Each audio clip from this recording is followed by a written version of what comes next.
Hi, I'm HME News Executive Editor, and I'm here today with Sarah Hanna of ECS Billing and Consulting. And Sarah, we're going to talk today about how to appropriately staff your billing department. Never been more important. You hear all kinds of nightmares about people who don't handle the duties correctly, not just inadvertently, and run into trouble. So how do you get a billing department staffed correctly? Well, staffing your reimbursement department or any department within your organization is really difficult to do. Even though the job market is full of applicants at this time, it's very important to find the right person for your company. And sometimes, as most employers have found, that you may think you found the right person and then later on find out they weren't the right candidate for your job position. But some of the things that I found when hiring for billing is that they don't come already trained. You may be hiring someone who's never billed before, or someone who may have taken some billing courses, or may have billed for skilled nursing facility or a hospital or physician. And even though if they have billed, they still require training. So when you're looking to staff your reimbursement department, look at your training program and what characteristics you need to fit your company.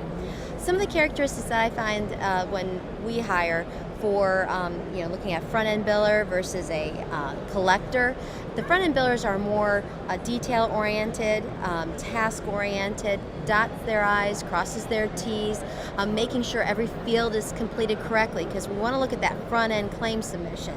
Now the collector is more of like a detective. They're going to do research. They want to find out why this claim isn't being paid, and they're going to not stop till they get it paid. So there is a difference in personality from a front-end collector to a back-end. And in some companies, you've got to have the same person doing the front-end billing all the way around. But those qualities will serve you well.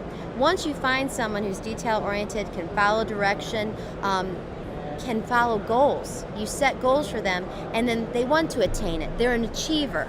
If you don't set goals, they really don't have any parameters to work within. So it's really management's responsibility to give them goals so they can work towards as they move forward. Yeah, I remember talking to someone one time, and they tested everybody in their company to find out what jobs they were good at. Mm-hmm. Now, a lot of people were in the right positions. Some people were in absolutely the wrong positions, and they moved them around. Mm-hmm. And it was like magic. I mean, everything went smoother, they were happier, and it's sort of like, it's key to get matched personality traits with the jobs. Oh, absolutely. I found that within my own organization, is that I might have hired someone in to do a front-end billing, and then I realized they're better at going after medical documentation. They've got a great phone voice, they call the physician, they make interpersonal relationships through the phone. So it's like an internal sales for your company.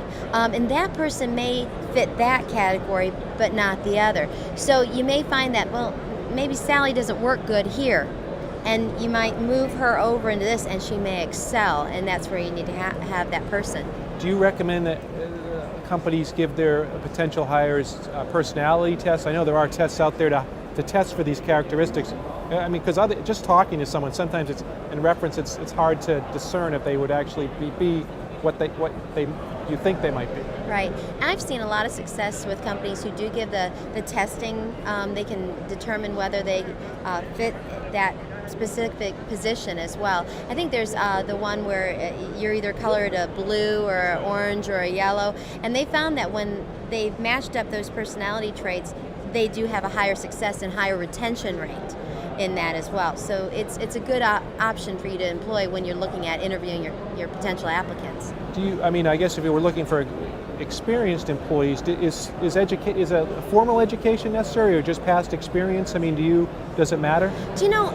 I find that with hiring people, sometimes you can get someone who's billed before, but maybe in a physician office, and they just can't get that HME billing.